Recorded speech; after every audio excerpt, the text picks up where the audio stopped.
It has been a little while since a film has made me go through the range of emotions like this one did.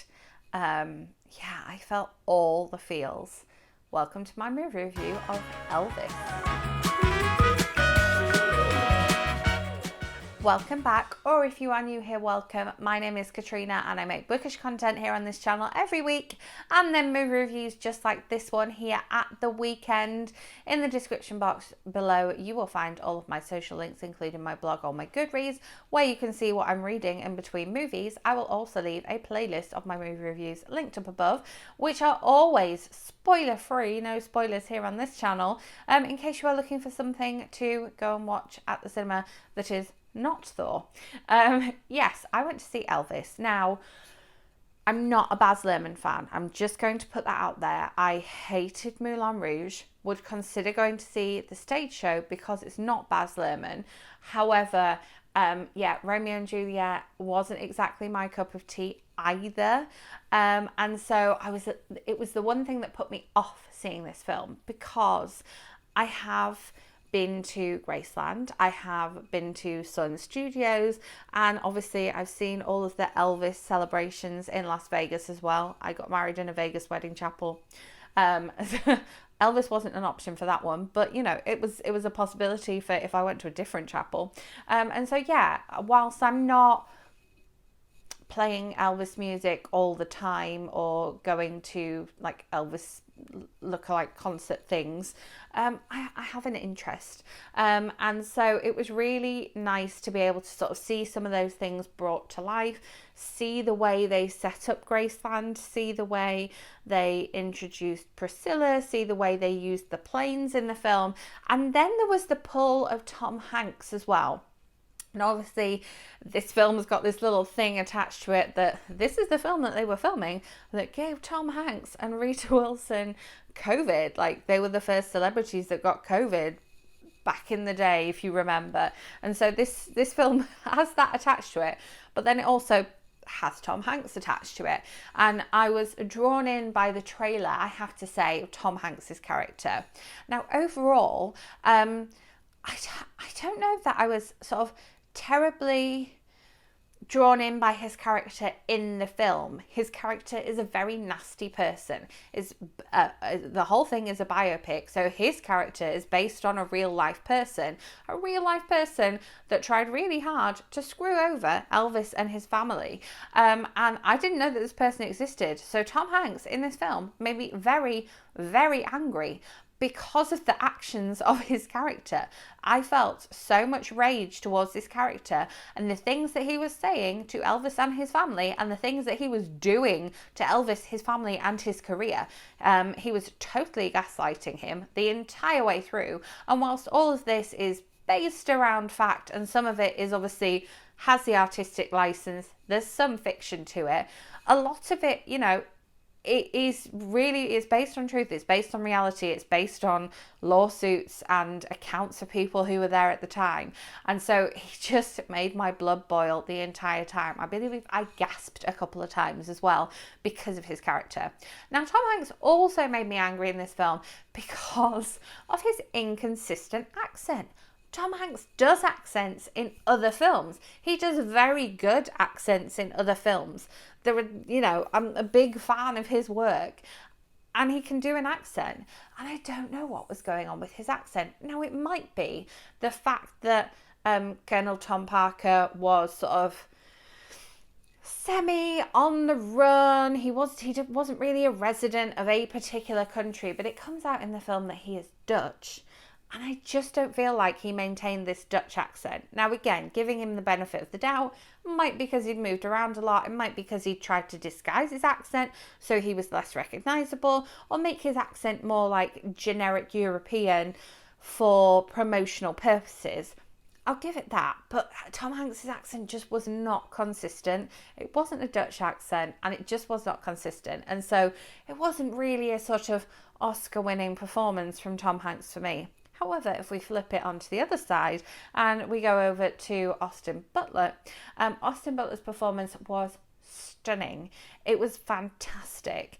Like, you obviously, at the end of most biopics, they have those bits where they have, you know, him playing Elvis on one side and the actual Elvis on the other side. And they had quite a lot of those scenes going on throughout the like ending of the film. And then I've seen other videos and things that compare his performance to Elvis's performance, and you can just see how much passion and how much like energy he puts into that performance. I also heard that in a lot of the promotional interviews and the press junkets and things like that, he was still in his like Elvis Memphis accent, and so he hadn't switched out of that yet. And again, it's a bit like Lady Gaga in an Italian accent for House of Gucci. Like, he just did a fantastic job. He's so magnetic to watch on the screen, and his performance just brought me joy. I'm talking about this full range of emotions. I had like disbelief and anger, and then his performance on the whole just brought me joy. The moment when he steps out on stage as Elvis and makes all the girls in the audience like scream in disbelief, you know, the thing with Beatlemania with people fainting, and you had all these women screaming at Elvis, like unable to control themselves, throwing their knickers at him. I just genuinely felt like joining in. And when he films his like comeback special and they all applaud, I wanted to clap too. It was one of those films that I wanted to clap at the end. He just was so invested and had me so invested, and it was just so magnetic to watch. And then he has a very emotional scene with Priscilla. Again, it's not a spoiler, the fact that they separated, but I did the proper like sobbing from my belly. Like, it wasn't just there was tears coming out. I did the gasp cry at that performance. And again, that was partly because of the actress playing Priscilla Presley and her performance. She was fantastic. She was so like quiet and understated, and I'm pretty sure that I've seen interviews that Priscilla was actually, the actual Priscilla Presley was pleased with the way that she was portrayed, but that might be just one biased opinion that I've seen. I haven't looked into it far enough. I could go on a massive deep dive into this film. Now, with it being a Baz Luhrmann film, there were parts of it that felt too chaotic for me. I mean, I did see it in iSense, which is like the bigger screen, the louder sound. It's like baby IMAX, baby Dolby. It's just slightly enhanced, so it was very loud. But the beginning and the ending had quite a lot of chaos. However, I was genuinely concerned that the chaos would continue after the chaos of just the way it was edited and the videography at the beginning. It just, there was lots going on and lots of spinning and lots of swooping in and swooping out and colour and lights and flashing. Yeah, this needed the flash warning on it, and I don't think it was on the outside of the cinema because there was a lot of flashing. But after that, it calms down. And whilst it does jump about a little bit and jump in and out and have a bit of Colonel Tom Parker narration and then a bit of Elvis performance and then a bit of conversation between characters, yeah, the chaos initially, if you're put off by the same thing as I am, then don't worry about it. It gets better. It calms down. And whilst there is a bit more like spinny chaos, like shooting in and out, like at the end, it's not all of the film. Speaking of the way the film is shot, I thought it was fantastic. I'm really hoping, I don't know if it's too early for Oscar season bits, but with all the difference in when things are scheduled and release schedules going on, I feel like the whole year is Oscar season these days. Like, I don't feel like we adhere quite so much to that.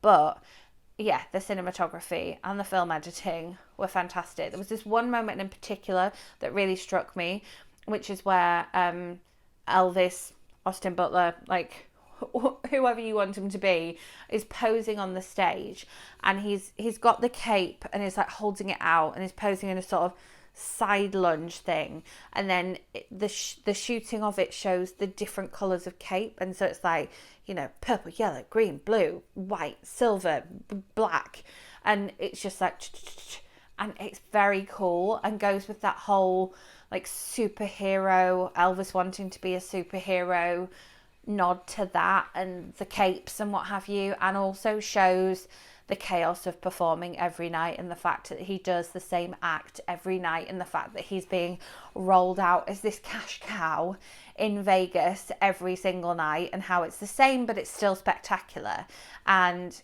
he's giving it his all but it's still incredibly draining. Like, that scene just was so quick and so simple but so effective, and I really love that. And then obviously we have like hair, makeup, costume design. The makeup was fantastic, but then I believe there was something with, it's Tom Hanks's makeup artist that he's used in most of his films, but that makeup artist also worked on Elvis in his films, and so there was that link there that's really special and really true to it. Again, I haven't gone on a complete deep dive because I had to go to work, but it was, yeah, it was really, really something. The costuming, the hair and the makeup were all fantastic and just were part of that wow factor of the film. And then the soundtrack, again, it wasn't just, oh, here's another Elvis song, here's another Elvis song, here's another Elvis song. And it's not in that sense of Moulin Rouge that it's a musical. There's songs here and there's performances here, but there's new versions of songs, or songs cut in with other songs, or songs performed by different people in different ways. And so again, the soundtrack is electric, and the soundtrack just carried your emotions, whether those emotions needed to be up and high and joyful, whether those emotions needed to be like sorrowful and tearful, whether you needed to feel the anxiety that Elvis was feeling or the darkness that Elvis was feeling, whether you needed to have that anger at Colonel Tom Parker, whether it was a moment between him and Priscilla. The music did that, and it was done so well. There were so many choices that were made. They had a room to make a lot of choices because the film is incredibly long. I normally, I suppose when I go to the cinema on my own, I look at the length of the film, so I know when I'm going to be done, when I know when I'm going to be out. And on a weeknight in particular, when I know when I'm going to be eating, whether I need to eat before or after, didn't look at the length of this film. It's a long film. Went into the cinema at 7:10, came out at 10:10 on a school night. So yeah, it is a long film. However, because it takes you on that emotional journey, because it literally, like a good book, makes you feel all the feels, you really don't notice it. I came out the cinema and I said, I think the last time a film did that to me where I felt all the feels, I think it was Spider-Man. And you've seen how high I was when I came back and filmed my review of Spider-Man. I'm really hoping, and by the time you see this video, you will know, but I'm really hoping as I sit here and film this, that Thor gives me all those feels as well. So it would be nice to have a week of 2 really good films that was worth my time going to see on a school night. So should you pay your cinema going money to go and see Elvis? Yes, you should. You absolutely should. It benefits from being seen on the big screen because of the musical spectacular, because of the lighting, because of the way it's shot, because of the cinematography, because of the editing, because of the hair and makeup, and because of Austin Butler. Like, he is so magnetic on the big screen. So make the money and time investment, especially if you're not a Marvel fan, you're not going to be going to see Thor this week. I just think it was unexpected, and it will take you through every emotion, and you'll have that uncomfortable feeling of disliking Tom Hanks. It's an uncomfortable feeling to have. It really, really is. I'm like, I feel a little bit bad. I feel like I need to go and watch an interview with him where he's like, I'm not like this character at all. Because at the minute, that's all I can think in my head. So yes, you should pay your cinema going money to go and see this. Will I be going to see it again? I don't know if I have the money to go and see it again because I'm going to watch Thor in IMAX, and that's a pretty penny. But yeah, if somebody was like, I want to go and see that, but I've got no one to see it with, I'd be like, I'll go with you, 100%. Will I watch it when it comes to streaming? Absolutely, I will. If you're going on a flight soon, it's going to be on your flight, definitely go and watch it. But yeah, really, really recommend it. I had a great time, and yes. So I will be back with another movie review for you very soon.